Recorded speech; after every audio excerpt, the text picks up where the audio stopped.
কথা আজ সত্যি করে বলো, পর্দার বাইরে অনুষ্ঠানে অনুরাগীদের কাছে যখন যাও এই কমপ্লিমেন্টটা কতবার শুনতে হয় যে তুমি জীবন্ত লক্ষ্মী? আসলে অন্য কোনো কিছুই তো নেই, একটু ঠাকুর ঠাকুর দেখতে হয়, বুঝলি তো, আর তো কোনো কিছু নেই।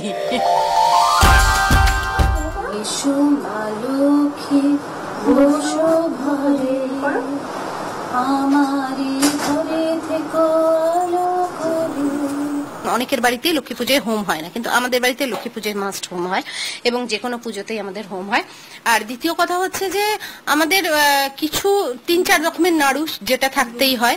আর এলো ঝেলোই আমাদের পাকানো পাকানো মিষ্টি বিখ্যাত, ওটা আমাদের ঠাকুর খেতে খুব ভালোবাসে, তো ওটা বানানো হয়। সকালবেলা ঘুম থেকে টেনে তোলা হয় আর কি সবাইকে, তাড়াতাড়ি করে সেজে গুজে রেডি হও, এক্ষুনি সবাই চলে আসবে। মানে এটা মানে প্রথমে আম্মা, তারপরেই পাপা আর কি অ্যালার্ম দিতে থাকে আর কি, 7টা 8টা 9টা এরকম ঘন্টার পর ঘন্টা আর কি। যথারীতি আমরা লেট করে ঘুম থেকে উঠি, আর লাস্টে একটা হুড়পুর হয়ে সবাই এসে বসে আর কি।